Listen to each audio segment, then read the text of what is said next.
நீங்கள் ஒரு டயபெட்டிக்கா இல்லை உங்களுக்கு டயபெட்டிஸ் ரொம்ப நாளாக இருக்கா, அப்போ உங்களுக்கு சைலண்ட்டாக கிட்னி டேமேஜ் ஆகிறதுக்கான வாய்ப்பு இருக்குது. ஒரு சாதாரண யூரின் டெஸ்ட் மூலம் இது எப்படி கண்டுபிடிக்கலான்றதை பற்றி வீடியோவில் பார்க்கலாம். யூரின் ஆல்புமின் கிரியேட்டினின் ரேஷியோ அப்படின்னு ஒரு டெஸ்ட் இருக்குது. நார்மலாக உங்கள் கிட்னி என்ன பண்ணும் அப்படின்னா, வேஸ்ட் எல்லாம் ஃபில்டர் பண்ணி வெளியே அமிச்சிட்டு ப்ரோட்டீனை மட்டும் உடம்புல வச்சுக்க ட்ரை பண்ணும். Early stages of kidney damage நடக்கும் பொழுது ஆல்புமின்ற ஒரு ப்ரோட்டீன் யூரின் வழியாக லீக் ஆகிறதுக்கான வாய்ப்புகள் இருக்குது. அதை இந்த டெஸ்ட்டு மூலம் நம்மளால் கண்டுபிடிக்க முடியும். யாரெல்லாம் இந்த டெஸ்ட்டை பண்ணிக்கலாம் அப்படின்னா, ரொம்ப நாளாக டயபெட்டிஸ் ப்ராப்ளம் இருக்கவங்க, ரொம்ப நாளாக ப்ளட் ப்ரெஷர் அதிகமாக இருக்கவங்க, ஃபேமிலியில் ஏற்கனவே யாருக்காவது கிட்னி டேமேஜ் இருந்ததுன்னா அவங்கெல்லாம் இந்த டெஸ்ட் பண்ணிக்கிறது மூலம் சீக்கிரமாக கிட்னி டேமேஜ் இருக்கிறத கண்டுபிடிச்சிட்டு நம்மளால் ட்ரீட்மெண்ட் எடுத்துக்க முடியும். ஸோ பிளட்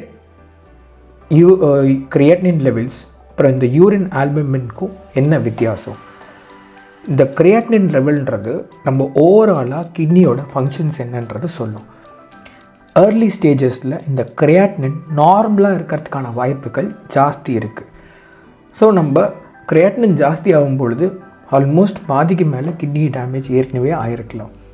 கம்மிங் 25th நாங்கள் 20 பேருக்கு எங்கள் கிளினிக்கில் ஃப்ரீயாக இந்த டெஸ்ட் நாங்கள் பண்ணுறோம். இதை பண்ணி ஒருவேளை இந்த லெவல் ஜாஸ்தி இருந்தால் நம்மளால் என்ன பண்ண முடியும்? ரீசெண்டாக கான்ஃபிடென்ஸ் ட்ரையல் அப்படின்னு ஒன்று பண்ணியிருக்காங்க. அதில் 2 ட்ரக்ஸ் எம்பாக்லிஃபோசின் ஃபில்டர்னோன்ற ட்ரக்ஸ் இருக்குது. அது ஸ்டார்ட் பண்ணுறது மூலம் இந்த ப்ரோட்டீன் லீக்கை 52% கிட்ட கம்மி பண்ண முடியும் 150 நாட்களில். அது பண்ணுறதுனால என்ன அட்வான்டேஜ்? டயாபெட்டிஸ்ன்றது கிட்னி ஃபெயிலியருக்கான ஒரு முக்கியமான காஸ்.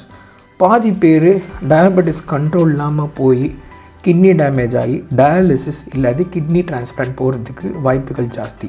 இந்த மெடிசன்ஸை ஏர்லியாக ஸ்டார்ட் பண்ணுறது மூலம் அது எல்லாத்தையும் ப்ரிவெண்ட் பண்ண முடியும். நீங்கள் ஒரு வேளை இந்த வீடியோ பார்த்துட்டு இருந்தீங்க அப்படின்னா, இந்த டெஸ்ட்டு நீங்கள் எடுத்ததே இல்லை, உங்களுக்கு டயபெட்டிஸ்னால் எடுத்ததே இல்லைன்னா முதல்ல இந்த டெஸ்ட்டை பண்ணுங்கள்.